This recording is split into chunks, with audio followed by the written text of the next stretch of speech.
Hi guys, welcome to another episode of Success Mantra Explains. And today we're going to follow up on our last video on the labor law reforms of 2019 and 20. In that last video, as always, you can find the link in the description and on the video itself.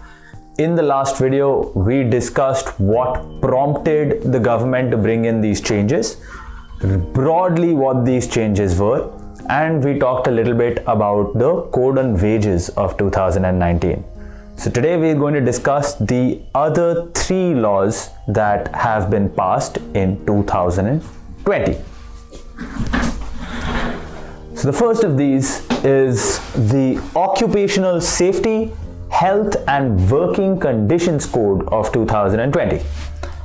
Now this new law allows state governments to exempt any factory from the provisions of the code in order to create more economic activity and employment. So guys, factories under this code have to make sure that they comply with a lot of provisions under the law. तो ये जो compliance होता है ये काफ़ी red tape create कर देता है and sometimes it can be difficult for factories to function. So this is a sensitive issue and this is something which has seen a lot of calls for reform and also a lot of resistance to those calls. So factory owners say that we have so many provisions to comply with, it's difficult for us to do business. Workers say that these provisions are necessary to ensure their health and safety and for them to have adequate working conditions. So the government has to strike a balance between both because we need both. We need workers to have adequate protections. At the same time, we also need to make sure that doing business is not too difficult for factory owners. Now the 2020 code increases, in fact it doubles the threshold number of workers for an establishment to be treated as a factory. So I think earlier this used to be 20 workers, now it needs to have 40 workers to be called a factory. And before it can be called a factory, it will not have to be in compliance with a lot of requirements. Provisions relating to contractors and contract workers would apply if at least 50 contract workers are employed on any given day. So contract workers, guys, are non-permanent workers. Contract workers are workers who are engaged on a contract for the fulfillment of a certain task. Upon completion of this task, these workers have fulfilled their contract. तो मान लीजिए अगर एक factory हो जहाँ से shoes बनते हैं, so a contract worker might be engaged for production of 50 shoes, after which he would be let go.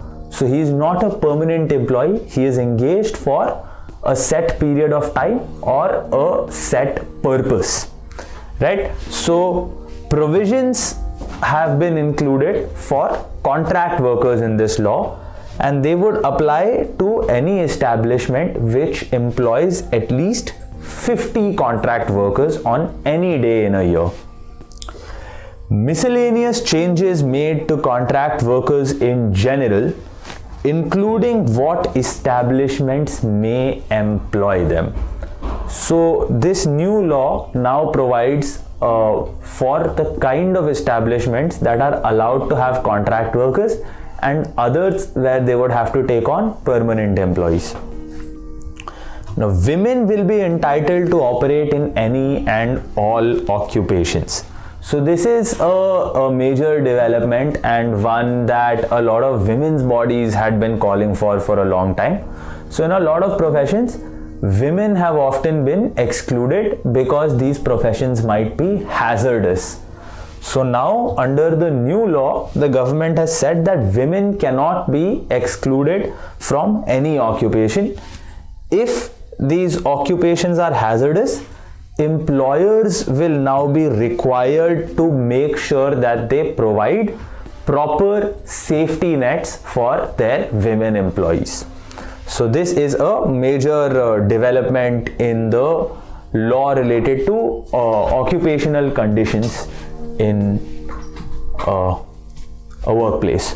So several pros and cons exist for this law as they do for many others. For one thing, the new law allows consolidation of existing laws. The new law allows smaller businesses to be given exemptions from onerous compliances.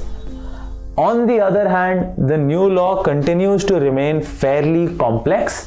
It continues to see excessive delegation, which we discussed in the last video, and it bars the jurisdiction of the civil courts.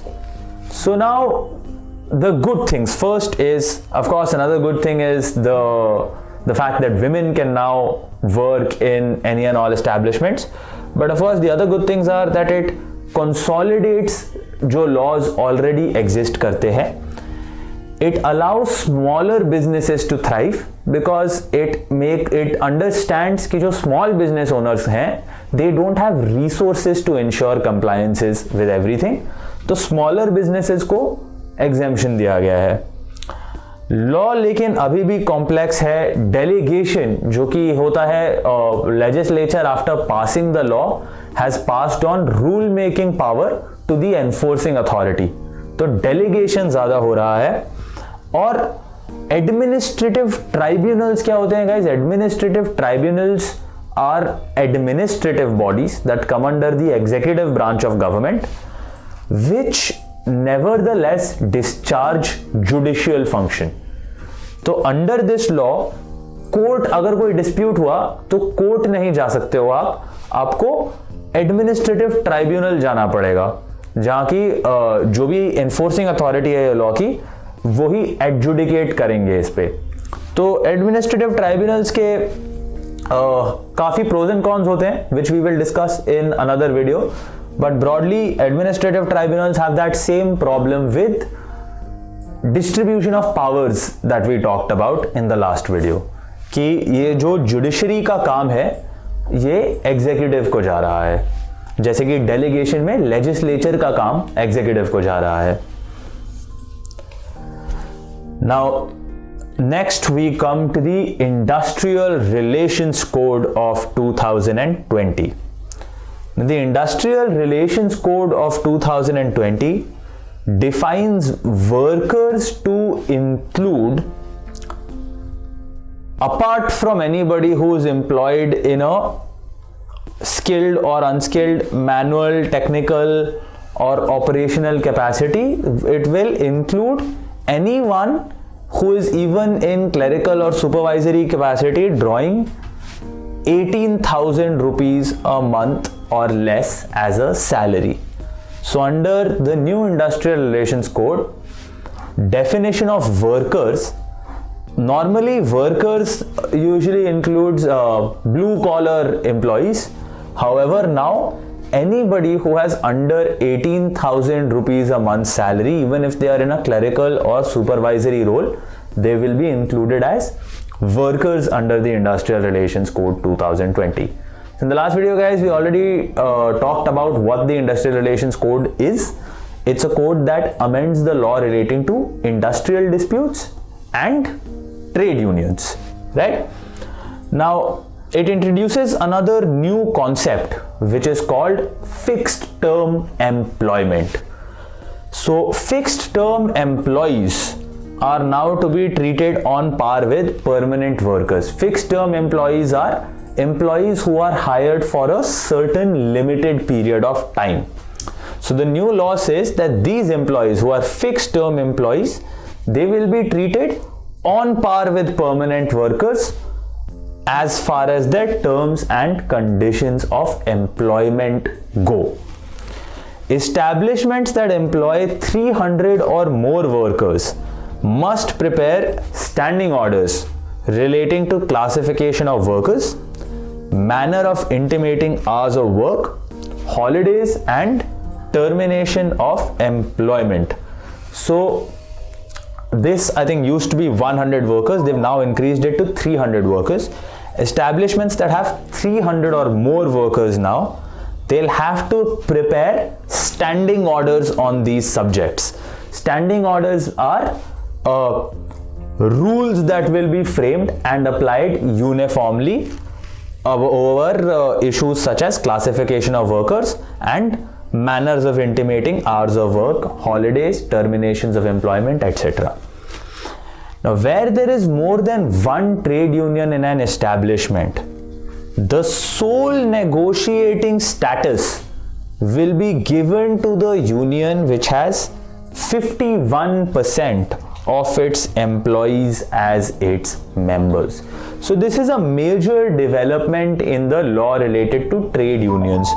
Normally there is no limit on the number of trade unions that can be operating in an establishment, and all these trade unions usually negotiate with employers. Now, however, this law has been changed and only one will receive sole negotiating union status.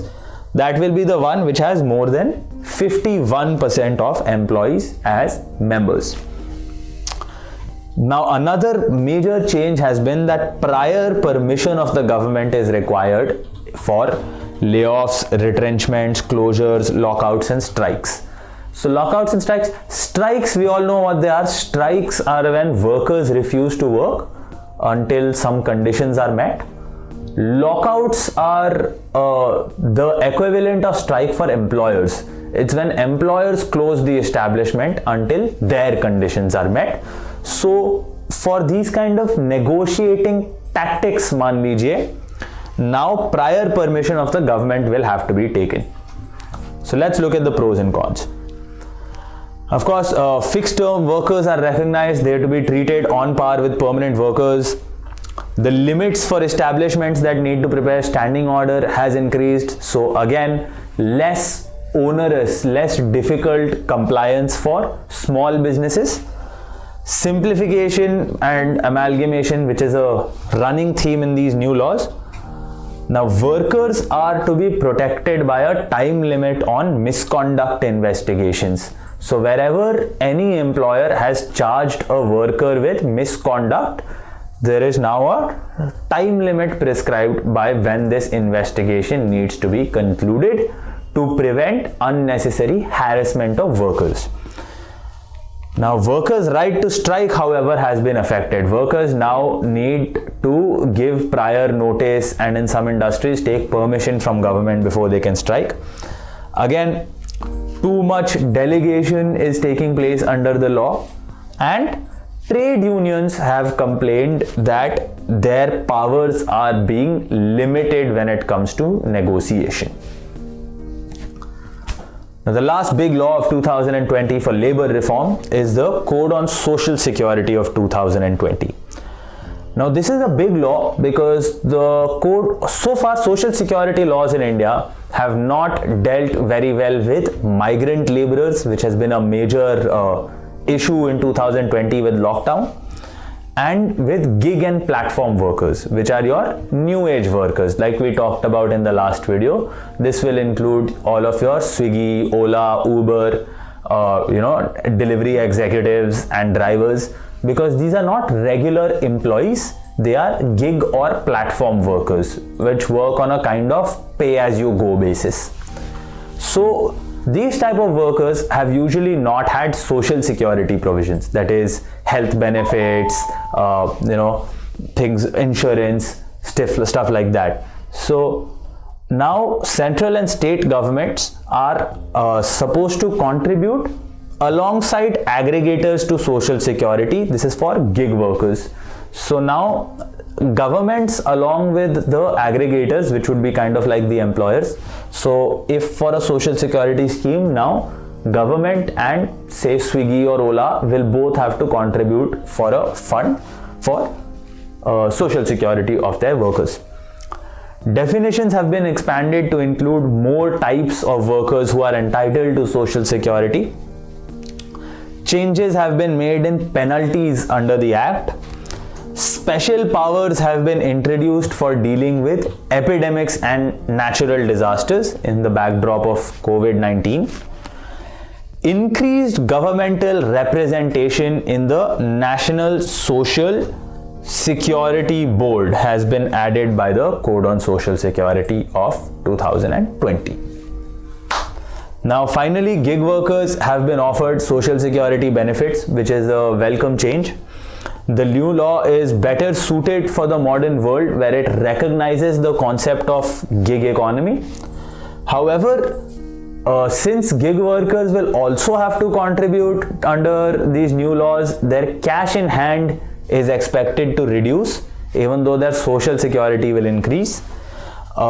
And schemes have been framed under this act, but no specific rules have yet been passed.